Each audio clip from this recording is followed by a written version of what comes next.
I've really enjoyed so many of the conversations today, but the one that I'm closest to is the one about how citizens are engaging in their cities and how we're going to work together to solve problems. Now, we've all talked about it a lot, but I work on a unique project that now has 25 million contributors. And you learn a lot of new things when you're talking about mass participation. And so I'm going to share a little bit about what I've learned. To put that in context, 6 months ago, we had 11 million drivers on our service.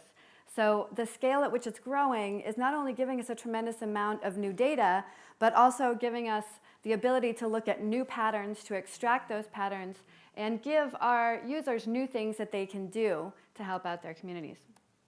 So for anyone who doesn't know what Waze is, it is the most optimistic, crowdsourced, real-time traffic and navigation application.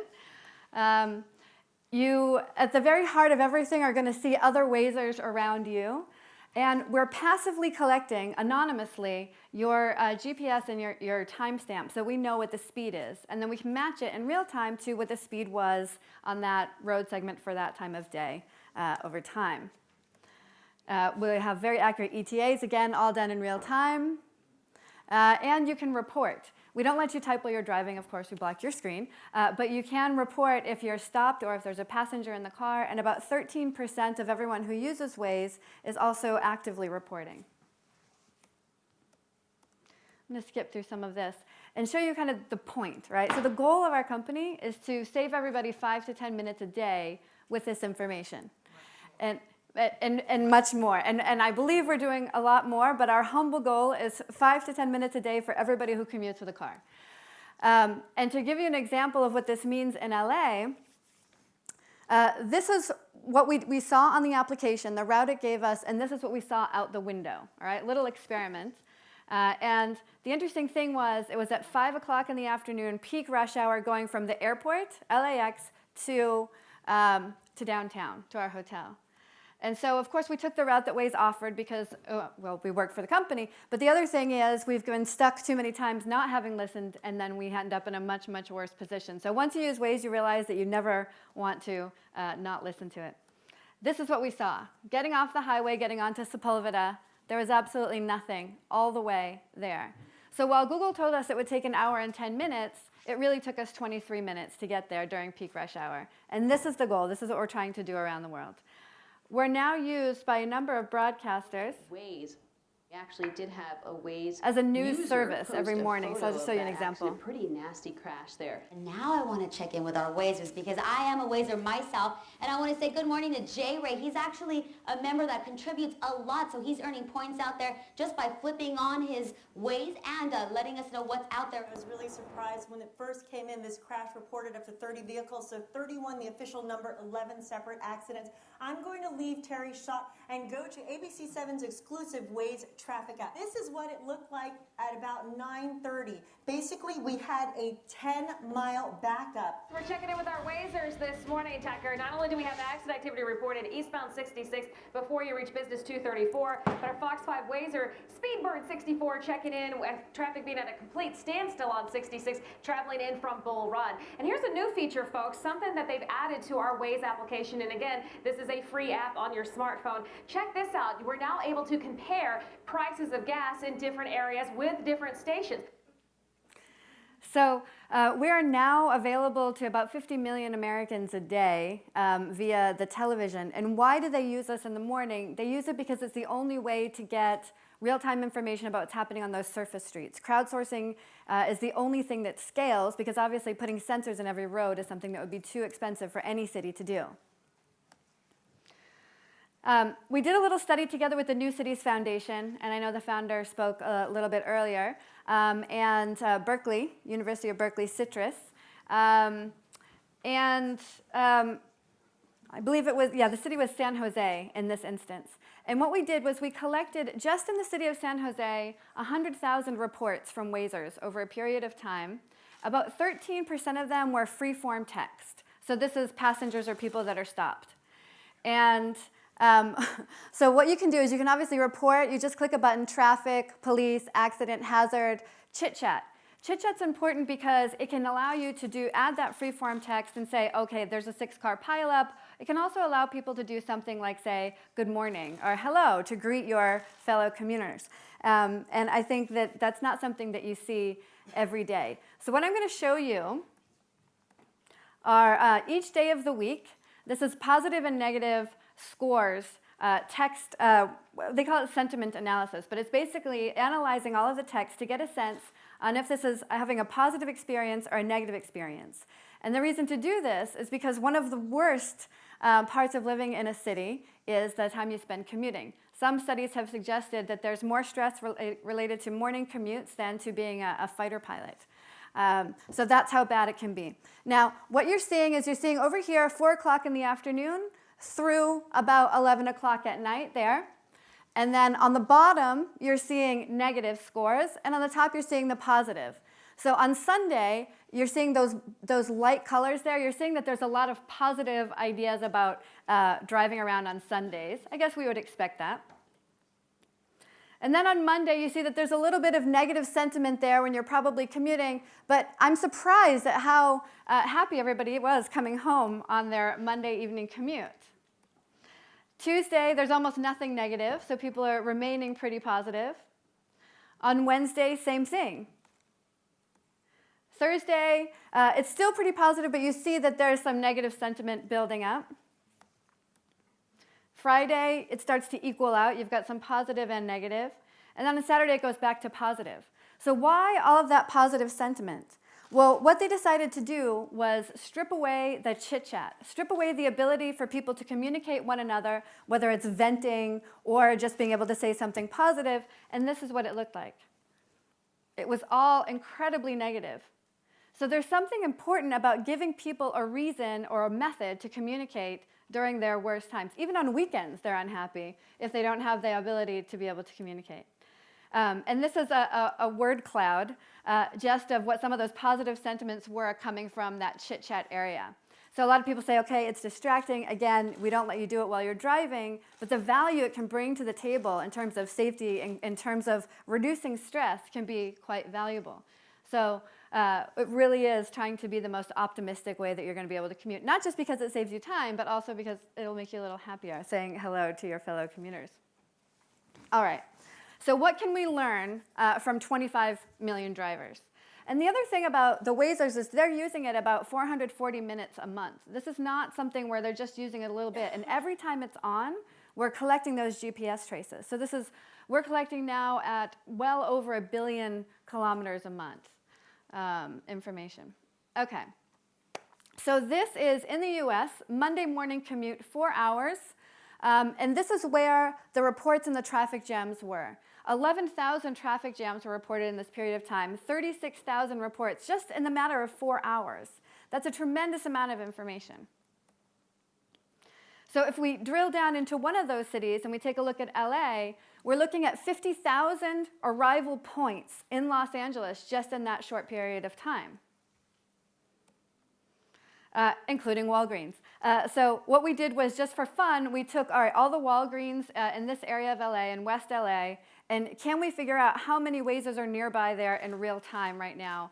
And this is something where we had to do the analysis, and we're almost at being able to track for every destination you're curious about how many Wazers are nearby there right now. And that's not just helpful for cities in terms of understanding congestion and changing traffic patterns, but obviously helpful to the merchants or to the airport or whoever is running that building to understand what they need to be considering.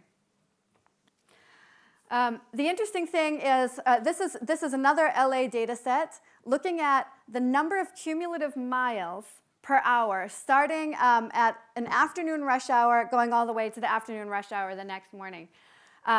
Fascinatingly, this represents 600,000 miles of driving. This is just LA.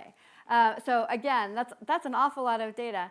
Those peaks there are representing about 60,000 miles, just in that 1 hour period of time, collectively, from all of the Wazers.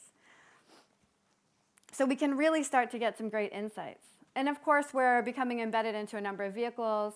We're already in a number of aftermarket devices now, but our first actual car will be coming out next year. And that gets very interesting because now we can give you the real-time fuel prices, we can crowdsource additional prices to make sure they're up to date, but we can't say, hey, here's the best route for you right now based on how much fuel you have in your tank. We can't say, hey, do you want to report that there's a hazard based on if you're using your windshield wipers or not? And those are things that we're going to be able to do as early as next year. All right, so we get it that that's a lot of data. We get it that things start to change at the scale of 25 million drivers continuously giving you information. But what does that mean for the cities that they live in? And we have some ideas. We're not all the way there yet. The next iteration of the application will be coming out. Currently, we have our broadcast partners and a number of cities have access to an interface on the web that will allow them to close roads when there's significant construction. Users are going to be able to do that. Our trusted users will be able to do that right from the application. So at the very least, you're going to have a much, much better sense of when roads are closed and for how long. That for the city means distributed efficiency, right? This is the kind of thing that you would never be able to get in real time. It means all those cars that are not going to try to go through the road until you have a chance to put up the signs, until you have a chance to let everybody know. This is Amber Alert, and in the US, Amber Alert is an alert that is put out onto traffic signs when a child is kidnapped. And this happens quite a lot in the US. And imagine how few people are getting that message about what kind of vehicle to look for when they're just putting it up on road signs. And so we're starting to integrate the Amber Alerts because what can 25 million people do? Participatory community aid, right? It's not just now, how do you get people to participate in giving you this information? It's what can you do with it? I would keep my eye out for the white Ford Bronco. And then things get to be even more interesting. We're just starting to work on our first project to kind of test this hypothesis. But we all know about, well, in urban planning anyway, the idea of congestion pricing. And we know the problems when you want to charge a different amount of money for a different time of day on the road. And the problems tend to stem from it being a very unfair way to charge. That ultimately means that the poor people are going to take longer to go to work if they don't have the money to pay for that. But we're looking at something very different, which is this notion of congestion incentives. What if we knew exactly how many cars traveling at what speed were causing the traffic jam? And what if we were able to incentivize somebody with free or cheap gas off of the next exit? And if, say it was 20 cars, what if we could get those 20 vehicles off the exit and then we could get some free flow?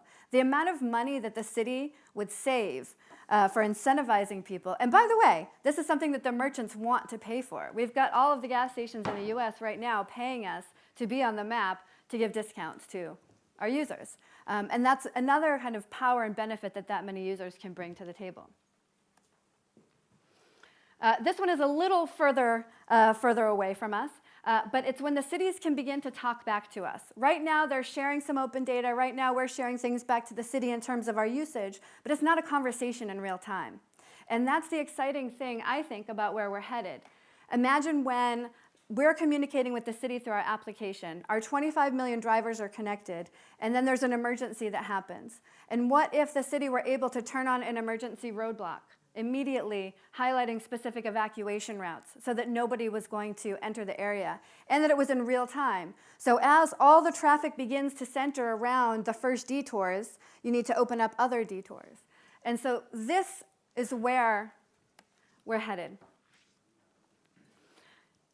There's always a benefit for the actual user themselves, otherwise they're not going to use the application, right? And so, again, we're trying to save people time and money, right? So just say that 5 to 10 minutes a day would be 61 hours per year for yourself. That's already a pretty compelling proposition for you to be able to share anonymously your information. That is the equivalent of about 463 pounds of CO2 not put into the environment per person. And if we were able to save you 10 cents a gallon on gas, that would be $108 per year. Collectively, with the 25 million drivers, that's 1.5 billion hours per year. And it's 11.5 billion pounds of CO2 not put into the environment, and it's $2.7 per year. it really makes us think that we need to be architecting not just for the scarcity that we used to have, but for abundance, for this new surplus that we may have just because people want to participate. And that's what gets us very excited about building what we're building, the collective surplus. I'll just show you a little video that always seems to be a hit. This is real-time information in a couple of cities. This one happens to be Rome, and it's the morning commute. So you really begin to get a sense of the patterns and the way that people are flowing through the city.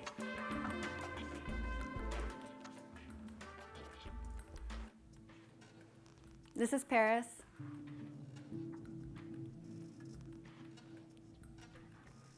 Did you guys notice they leave earlier than the Italians?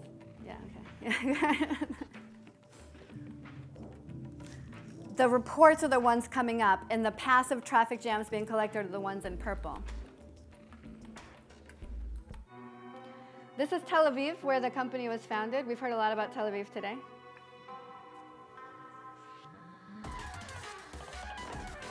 There's absolutely nothing that happens on the streets that we don't know about. More than 20% of the entire population, not even driving population, uses the application.